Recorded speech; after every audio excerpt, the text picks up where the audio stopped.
Welcome back, everyone. Today we're going deep with The Happiness Myth by Jennifer Hecht. Oh, this is a good one. It really makes you rethink, all those ideas we have about what it means to be happy. Yeah, it's like she's taking a magnifying glass to history, showing how our ideas about happiness have, well, evolved over time. Totally. And whether those ideas actually hold up. Hmm. It's not your typical self-help book. Right. She's not giving you a step-by-step guide to bliss. It's more about, I think, challenging those assumptions we have about what a happy life should look like. It definitely makes you question things. Like right off the bat, she challenges this idea that there's, one right way to be happy. She actually breaks it down into three different categories: good day, euphoria, and happy life. Happiness. I love that breakdown. Yeah. Okay, so good day happiness, that's like, what, those little everyday things?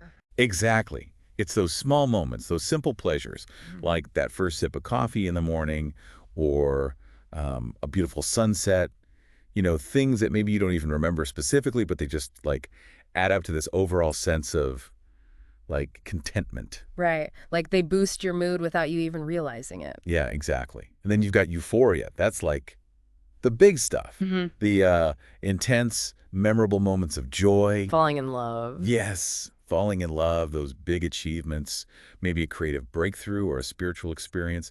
These are the things that, really stick with you. The highlights, right. But those often come with risk, too. I mean, you have to put yourself out there to experience those big highs. Definitely. It's like vulnerability is part of the equation. Okay, and then there's happy life, happiness. This is more about, I think, the long game. Absolutely. It's about building a life that feels meaningful and fulfilling. So, raising a family, a career, contributing to your community. Yeah, it takes dedication and work, and honestly, sometimes even sacrifice. And that's where the tension comes in, right? Mm. Our society really pushes that happiness, but we often end up sacrificing those good day and euphoric moments to get there.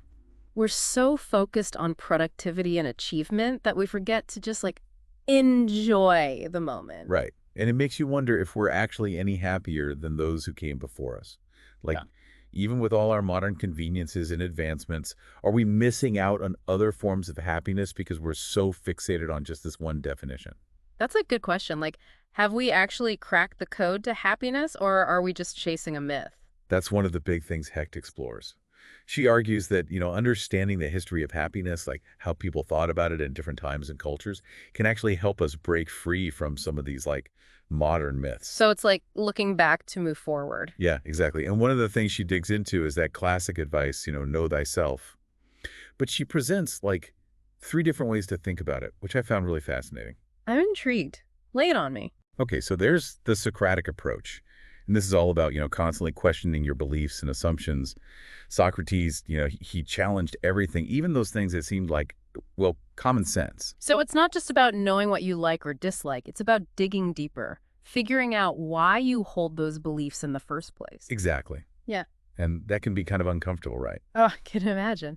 So how would you actually apply this in a practical way? Well, let's say you're, I don't know, feeling stressed about work.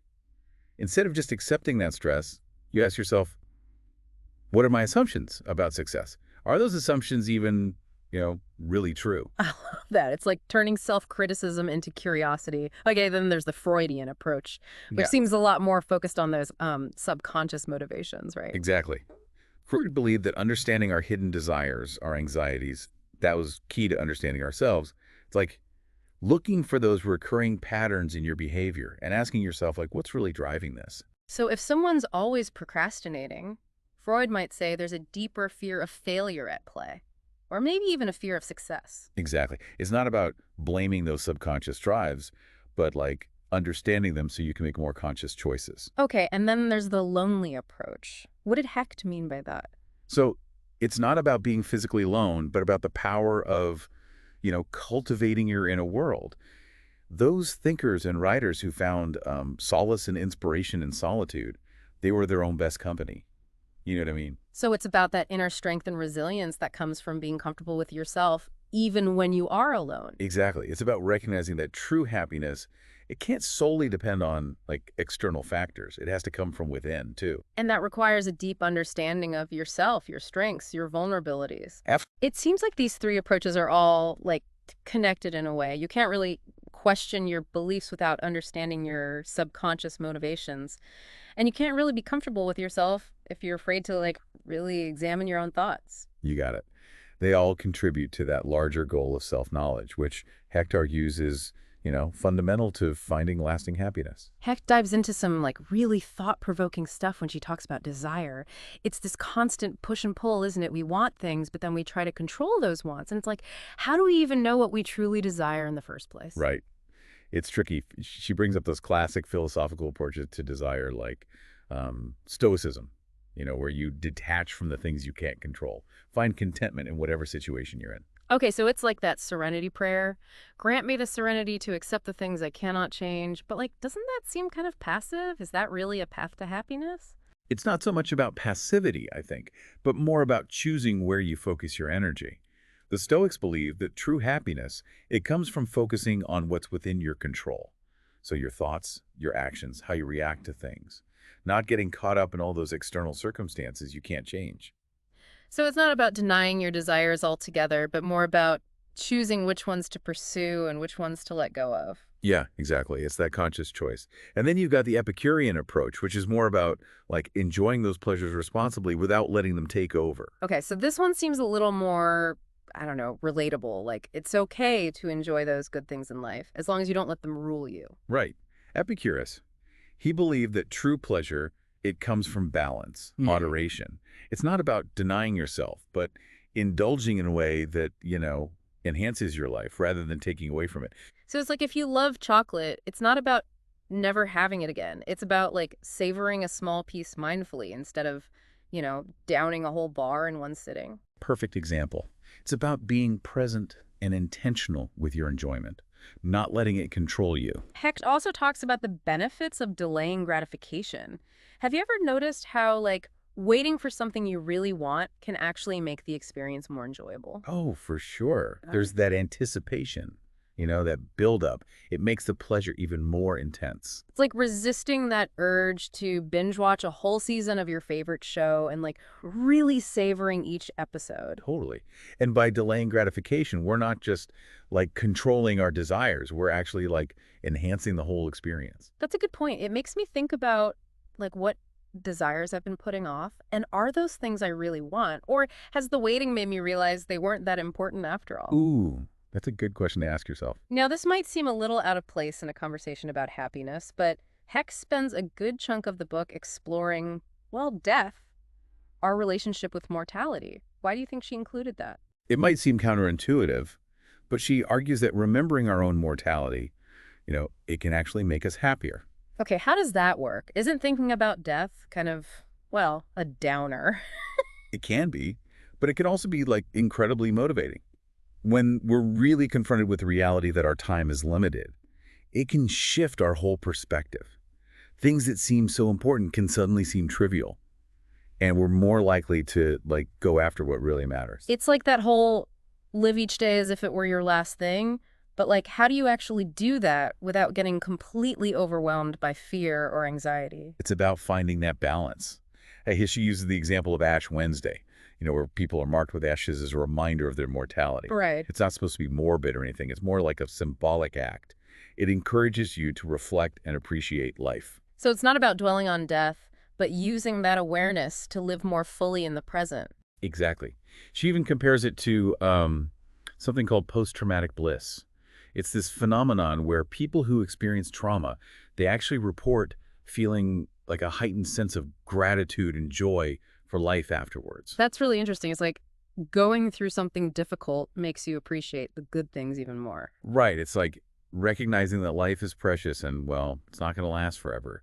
And that awareness can be a really powerful source of motivation and, yeah, even happiness. So how can we, like, integrate this idea of remembering death into our lives in a healthy way? I don't think it has to be like a dramatic thing. Maybe it's taking a few minutes each day to reflect on what you're grateful for. Yeah. Or, making a conscious effort to connect with the people you love. Just like appreciating those simple things and not taking them for granted. Hecht also tackles a topic that's, well, often pretty controversial, drugs, but she approaches it from a really interesting angle. It's not about like preaching for or against drug use. It's more about understanding how our perceptions of drugs have been shaped by, history and culture. Yeah. She points out how what we consider good drugs or bad drugs, it can change so much over time. Something that was totally acceptable, even prescribed by doctors, can suddenly become, like, demonized. It's like how attitudes toward alcohol have shifted so much, right? Like prohibition in the US, that was a huge social experiment that, well, ultimately failed. Exactly. And it shows that our attitudes towards drugs, they're not always based on logic or scientific evidence. There are often all these other factors at play. Social factors, economic factors, political factors. It's wild how those cultural narratives can shape our perception of something so well, so deeply. Right. And heck, she has some really surprising examples. Did you know that opium was once a common ingredient in over-the-counter medicines, even for kids? Wow, seriously, that's hard to imagine now with the opioid crisis we're facing. It just goes to show how much our understanding of these things can change. It's like she's saying, look, don't just accept what you've been told. Do your own research. Hmm. Think for yourself. Yeah, totally. And I think that's where the real power of this book lies. It's not about giving you a set of rules to follow. It's about giving you the tools to figure things out for yourself. It definitely made me question some of my own assumptions about happiness. I feel like we all have these ideas about what a happy life should look like, but sometimes those ideas, they don't really fit with our own values and experiences. It's easy to get caught up in those expectations, all the shoulds and ought tos. Totally. But the happiness myth, it kind of reminds you that happiness, it's not like a destination, it's more like a journey. A journey, yeah. Yeah. And everyone's journey is going to look different. One thing I really appreciated about Heck's approach is like, she doesn't try to sugarcoat things.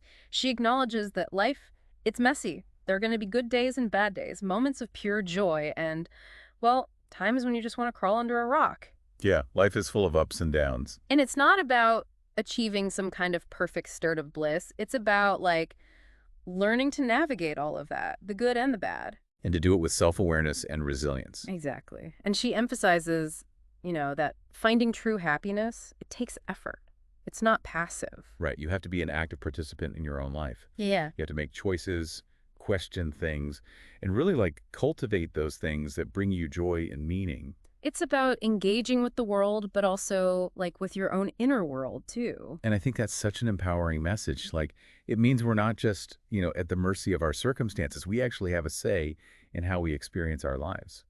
So as we wrap up our deep dive into the happiness myth, I'm curious what resonated with you? What's one thing, like one idea or insight that you'll take with you? It's a good question. I think for me, it's that reminder to, question those assumptions about happiness. Just because something's always been done a certain way doesn't mean it's the right way for you. Absolutely. And to remember that happiness, it's not a one-size-fits-all thing. It's a journey. It's personal. And ultimately, it's up to each of us to define what it means to live a truly fulfilling life. Well said. So until next time, keep questioning, keep exploring, and keep seeking out those things that make you happy.